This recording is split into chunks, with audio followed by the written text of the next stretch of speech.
नमस्कार, आप देख रहे हैं आज तक डिजिटल और मैं हूं आपके साथ अनूप आकाश वर्मा और मेरे साथ हैं क्राइम तक के डिप्टी एडिटर चिराग गोठी। चिराग, बहुत बहुत स्वागत है आपका।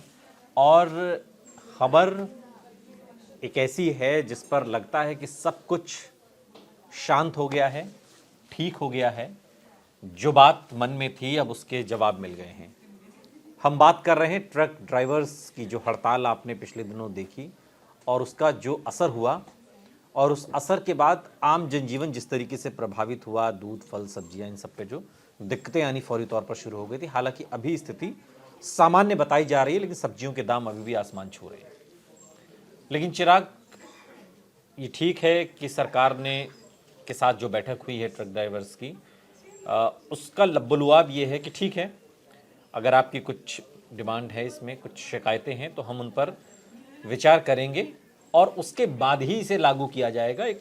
फिर से एक तरीके से उसको उसकी समीक्षा की जाएगी उसकी। लेकिन अभी भी ट्रक ड्राइवर्स के मन में मैं बाइट सुन रहा था ट्रक ड्राइवर्स की, उनके मन में अभी भी ये सवाल है कि क्या ये कोई राजनीतिक शगुफा तो नहीं है कि चुनाव के मुहाने पर देश खड़ा है, देश में आम चुनाव की तैयारी हो रही है, कहीं आम चुनाव तक टालने की बात तो नहीं है, उसके बाद फिर वही चीज़। ये शंका है लोगों के मन में। आपके पास किस तरीके की जानकारी? बिल्कुल आपने ठीक कहा, शंका तो है ही। हाँ। क्योंकि हमने देखा कृषि कानून के वक्त भी बड़ा ड्रामा हुआ और आखिरकार नहीं, वो तो सरकार ने वापस लिया। हाँ। लेकिन कितना टाइम बाद लिया? हाँ, कई किसानों की जान भी गई गई। अब सवाल ये उठता है कि एकदम ये जो पूरी स्थिति बनी है कि क्या आने वाले वक्त में ऐसा तो नहीं कि ये सेम टू सेम ऐसा लागू हो जाएगा? दिक्कत कहाँ है ये समझने की बहुत ज़्यादा ज़रूरत है। हो सकता है कि शायद ट्रक ड्राइवर्स के पास भी प्रॉपर इन्फॉर्मेशन नहीं जा रही हो, कानून के बारे में नहीं जा रही हो, जो लोगों को बताया जा रहा हो वो वैसे ही समझ रहे हो। इसमें एक प्रोविजन बहुत क्लियर जो ज़्यादा दिक्कत है ट्रक ड्राइवर्स की वो ये है कि साहब, जो एक्सीडेंट हो जाएगा, एक तो एक्सीडेंट कोई जानबूझकर तो करता नहीं है, लेकिन जाहिर है अगर एक बड़ी गाड़ी से एक छोटी गाड़ी या कोई टकरा रहा है, उसकी जान जा रही है या नहीं भी जा रही, एक्सीडेंट हो रहा है, निश्चित तौर पर बड़ी गाड़ी वाला को जिम्मेदार माना जाता है। ट्रक ड्राइवर्स के मन में जो शंका भी है ना, जो डर सबसे ज्यादा, वो ये कि 10 साल की जेल और 7 लाख रुपए का जुर्माना, ये 10 और 7 का जो आंकड़ा है, जो गणित है, इसके फेर में सारे ट्रक ड्राइवर्स या जो तमाम ड्राइवर्स हैं वो उलझे हुए हैं। ये सबसे बड़ा डर है। आप किस ओर इशारा कर रहे हैं? बिल्कुल यही बात है, डर तो है ही, हार्श तो बना ही दिया है। इसमें ये कहें कि हार्श नहीं है ऐसा मैं नहीं मानता। हाँ। लेकिन सवाल ये उठता है कि और कोई ऑप्शन भी नहीं है। ठीक है, आप किसी का एक्सीडेंट कर रहे हैं, कोई भी गाड़ी कर रहे हैं, ट्रक ड्राइवर्स की बात नहीं कर रहा, कोई भी गाड़ी, ये सब पर लागू है। ये कार पर भी लागू हो रहा है, ये सब पर लागू, कार, ऑटो, टैक्सी, सब पर लागू है। सवाल ये उठता है कि ये गारंटी कौन लेगा कि भाई टक्कर मारने के बाद जो दूसरा शख्स है, जो भीड़ है, वो उसकी पिटाई नहीं करेगी। ठीक है, वो खड़ा हो गया। पहले तो ऐसा ईमानदार लोग ढूंढे जो एक्सीडेंट करने के बाद खड़े हो जाते हैं। ठीक है, ये ऐसे मिलते नहीं है। लेकिन इंसानियत ये कहती है कि हमें अगर इस तरह से एक्सीडेंट हो गया भूलवश, तो उसका इलाज कराना जरूरी है। हो सकता है बच जाए बंदा। हाँ। और एक आंकड़ा ये बताता है कि करीब करीब पूरे देश में, एक आंकड़ा मैं भी देख रहा था कहीं, 4 लाख के आसपास एक्सीडेंट होते हैं, जिसमें से करीब 32,000 ऐसे लोग हैं जो मर जाते हैं, जो हिट एंड रन के शिकार हो जाते हैं। तो सवाल ये है कि जब इतना बड़ा ये तो है, देखिए, एक सरकार अगर इस कानून को लेकर आई है तो ये बात तो सही है और जो लोग हमें देख रहे हैं वो भी इस बात को समझ रहे हैं और इससे इत्तेफाक भी रखेंगे कि आमतौर पर ऐसा होता है कि अगर कोई देख ना रहा हो और आप किसी ने एक्सीडेंट किया हो तो वो रुकता नहीं है, न उसे अस्पताल ले जाने के लिए वो इंसानियत दिखाता है, वो वहाँ से रफू चक्कर हो जाता है। आप क्या करेंगे? देखिए, मैं क्या करूँ, मैं तो खुद भुक्तभोगी हूँ। मेरा ही एक्सीडेंट करके एक आदमी रफू चक्कर हो गया था। ठीक है, आप क्या करेंगे? अब कभी ऐसी परिस्थिति शायद अभी आई नहीं है, आए ना, मैं तो आए ना, लेकिन जाहिर है, देखिए, जाहिर है इंसानियत दिखाएंगे और उसको लेकर जाएंगे अस्पताल। लेकिन दिक्कत कहाँ आ रही है, जो ट्रक ड्राइवर्स बता रहे हैं कि दिक्कत यहाँ पर है कि हम उसे अगर बड़ा कलेजा दिखा के अस्पताल ले जाना चाहें तो उससे पहले जो भीड़ इकट्ठा होगी वो हमारा फलूदा बना तो एक और बना दिया ना, अगर भीड़ आपका फलूदा बनाएगी तो उसके लिए भी एक कानून ले आए, मॉब लिंचिंग को वो ले आए। भीड़ को भी ये साफ साफ मैसेज, और मैं अपने दर्शकों को, मॉब लिंचिंग में किसी कितना सजा मिली है बता दीजिए कोई। वो एक अलग एस्पेक्ट है। कोई अगर आदमी पीट के उसके बाद हमारा उसकी जान ही ले लेंगे, आप एक बात तो मॉब लिंचिंग का कानून क्या करेगा? एक बात बताइए, मौके पर उस इंसान को बचाना जरूरी है, उसकी पिटाई करना जरूरी है पहले तो, या वो इंसान अगर मर गया तो पहले उसकी पिटाई करना जरूरी है? ये उपदेश पब्लिक को कौन देगा? तो ये तो समझने की देरी, पब्लिक को कौन देगा? पब्लिक, देखिए, सरकार का काम है पब्लिक को समझाना। पब्लिक जितनी चुस्ती पब्लिक उस ट्रक ड्राइवर को या संबंधित किसी भी ड्राइवर को पीटने में दिखाती है, अगर उसका 1% भी उस एक्सीडेंट में जो जख्मी हुआ उसको ले जाने में दिखाए तो शायद ये जो नहीं, ऐसा जान नहीं जाती है, ऐसा आंकड़ा मैं नहीं कम हो। मानता, मैं नहीं मानता ऐसा। नहीं, जो ट्रक ड्राइवर्स जो शिकायत कर रहे हैं वो अलग बात मैं है। उस बिहाफ पर बात कर रहा हूँ। लेकिन आप देखिए दिल्ली में कहीं भी मैंने जितने भी एक्सीडेंट देखे हैं, लोगों की कोशिश सबसे पहले ही होती है कि किसी तरह इंजर्ड को हॉस्पिटल लेकर। नहीं, अब वो उसमें दिल्ली सरकार देखिए एक कानून लेकर आई है, उसमें प्रोत्साहित भी करती है। और इसके अलावा नहीं तो पहले लोगों को ये भी डर था कि हम ही से ना सवाल पूछा जाए, लोगों के मन ये में बात तो अभी भी है। हाँ। लेकिन आप ये देखिए कि जो आप माइंडसेट की बात कर रहे हैं लोगों का, कि लोग छोड़ के भाग जाते हैं, ऐसा नहीं है। मारने वाला बेशक भाग जाए, कई सारे केसेस में देखा गया, लेकिन आसपास जो लोग होते हैं वो अपनी जिम्मेदारी निभाते हैं। कई लोग पुलिस को फोन करते हैं, कई लोग अपना अगर उनका व्हीकल होता है तो वो उस पर लेकर जाने की कोशिश करते हैं, कई लोग जो व्हीकल चल रहे होते हैं उनसे मदद मांगते हैं। ये हमने अक्सर देखा है, ऐसा होता है। सारे केसेस में नहीं, लेकिन 80-90% केसेस में ऐसा ही होता है। अब बात रही कि भाई ट्रक ड्राइवर्स की जो कंसर्न है, कंसर्न तो जेन्युइन है। अगर वो आदमी बता रहा है कि मेरे से एक्सीडेंट हो गया है तो उसको पीटना तो नहीं बनता ना। ऐसे में लोगों की जिम्मेदारी बनती है और इसके लिए कानून है, मॉब लिंचिंग का कानून है। अब सवाल ये उठता है कि अब ऐसे लोगों को कौन एजुकेट करे, कौन समझाए? सरकार ही समझाएगी। और दूसरी बात है कानून वो भी सरकार ही लागू कराएगी। तीसरी बात इसमें इंपॉर्टेंट ये है कि एक चीज और मैं इसमें क्लियर कर दूं, कानून ये भी कहता है कि रिपोर्ट करना जरूरी है। जो कानून में लिखा गया है, जो नया कानून लागू होगा अभी तक तो आईपीसी है, उसमें ये लिखा गया है कि अगर इस तरह का एक्सीडेंट हो जाए और आप रिपोर्ट कर दें, मतलब मान लीजिए एक पर्टिकुलर जगह पर एक्सीडेंट हुआ, आप थोड़ी दूर चले गए, वहां रिपोर्ट कर दीजिए मेरे से एक्सीडेंट हो गया वहां, तो भी आपको रियायत मिलेगी। रियायत क्या मिलेगी? वो ऑफेंस बेलेबल की कैटेगरी में आ जाएगा। अगर भाग रहे हैं हिट एंड रन तो नॉन बेलेबल है, डेथ हो जाए तो और सीवियर है, डेथ नहीं है इंजर्ड है तो भी सीवियर कैटेगरी में नॉन बेलेबल है। अब दूसरी कंडीशन देखिए, आपने इन्फॉर्म कर दिया। अब कई लोग पूछते हैं भैया ऐसा है, इन्फॉर्म कर दिया तो कौन सा एहसान कर दिया? ले जाना ही बनता है ना उस समय। तो जो इंजर्ड है उसको अगर इमीडिएट ट्रीटमेंट नहीं मिला तो वो ही और शी कैन डाइड, तो ऐसे में उसको ले जाना ही बनता है। तो ले जाएंगे कौन? वहाँ लोग जो खड़े हैं।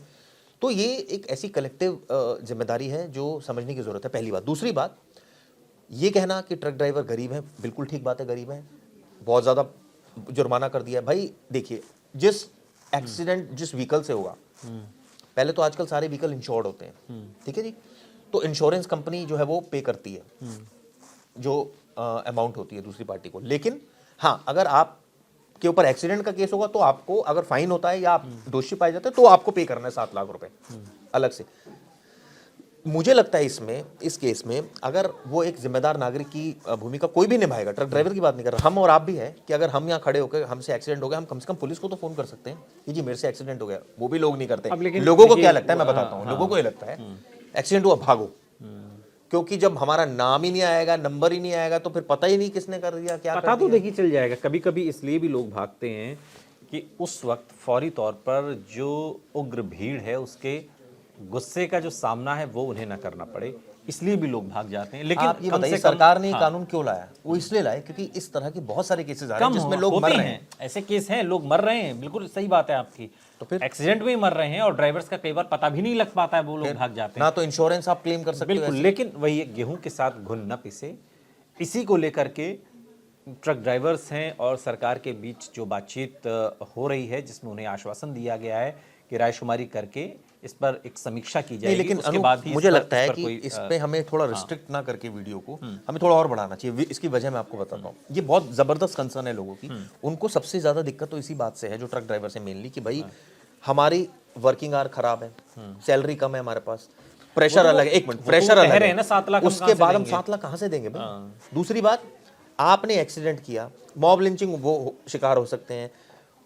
अब आप सोचिए कि किसी ड्राइवर को अगर आप ज्यादा काम करवाएंगे तो नेचुरली उसकी एफिशिएंसी खराब होगी, उसको नींद आएगी। कई बार नींद में एक्सीडेंट होता है, कई बार कोहरे में हो जाता है, कई बार मानवीय और भूल होती है जिनकी वजह से एक्सीडेंट, कई बार व्हीकल का फॉल्ट होता है इसकी वजह से एक्सीडेंट होता है, कई बार सामने वाले की गलती होती है तो एक्सीडेंट होता है, कई बार किसी की गलती नहीं होती लेकिन फिर भी एक्सीडेंट होता है। तो कहने का मतलब ये है कि इन कंडीशंस से निपटने के लिए जो कानून लाया गया है बड़ा विस्तार पूर्वक इस पर विचार किया गया है। ऐसा नहीं कि एकदम कानून रैंडमली सरकार लेकर आ गई, क्योंकि इंसानी जिंदगी बचाना जरूरी है। इसमें अगर कोई भी आदमी, मैं ट्रक ड्राइवर्स की बात नहीं कर रहा, ट्रक ड्राइवर को क्या ये ज्यादा उनको डर है कि भाई उनका व्हीकल बहुत बड़ा होता है और एक बार अगर वो टक्कर मार दे तो मतलब 90% केसेस में बचना मुश्किल है।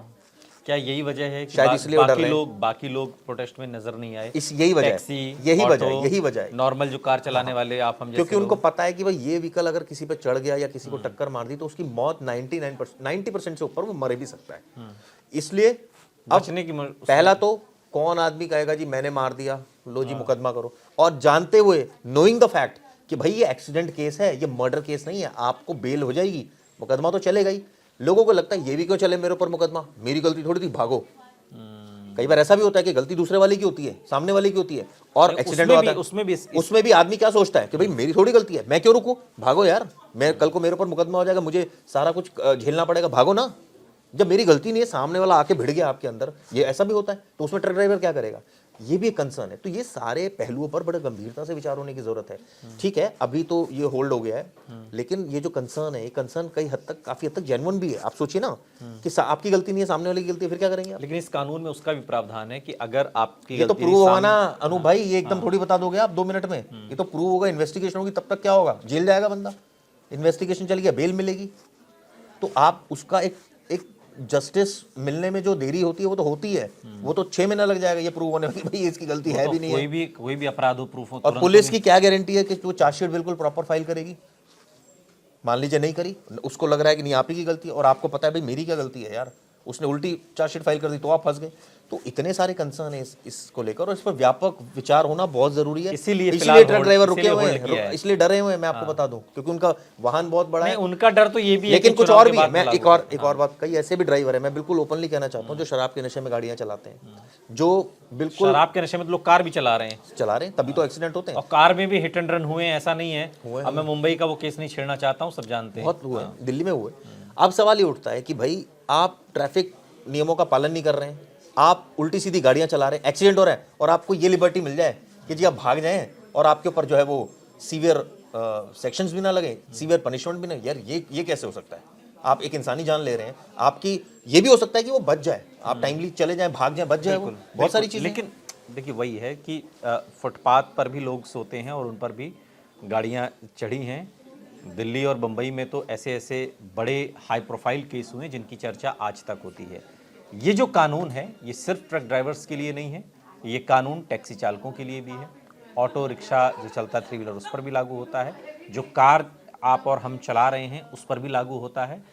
और इसका जो उद्देश्य है वो ये है कि जो सड़क दुर्घटनाएं होती हैं उसका जो रेशो है उसमें कमी आनी चाहिए, जिससे कि लोगों की जान जो भारी संख्या में जा रही है, हजारों लोग मर रहे हैं, उसमें कमी आए।